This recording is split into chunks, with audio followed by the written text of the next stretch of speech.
पंढरपूरच्या विठ्ठल मंदिरात दर्शनासाठी सर्रास काळा बाजार सुरू आहे। भाविक आणि एजंटमधील आर्थिक व्यवहाराची ऑडिओ क्लिप व्हायरल झाली आहे। प्रत्येकी 200 रुपयांप्रमाणे 5 जणांचे 1000 स्वीकारले।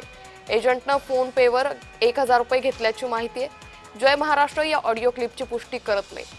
विठ्ठल रुक्मिणीच्या दर्शनासाठी कुठलाही शुल्क आकारले जात नसल्याचं मंदिर समितीच्या वतीने वारंवार सांगूनही सुलभ जलद व्हीआयपी दर्शनाचा मोह दाखवून एजंट रासरोसपणे विठ्ठल दर्शनाचा काळाबाजार करत असल्याचं या ऑडिओ क्लिपच्या माध्यमातून समोर आलंय।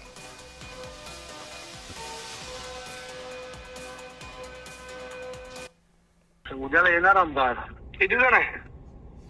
किती 4-5 जण मग बुकिंग करावं लागते बरं का। आता ते बंद झालं तसलं काय दर्शन बुकिंग करावं लागते।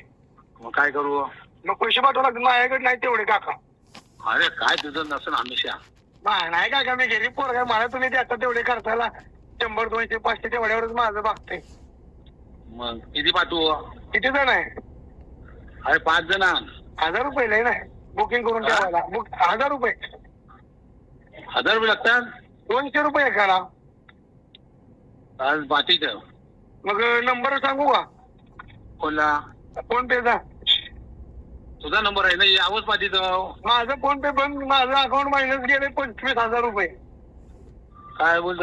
अकाउंट मायनस गेलंय, कट होते पैसे माझ्यात ना। हप्ते पाहून झाले माझे हप्ते।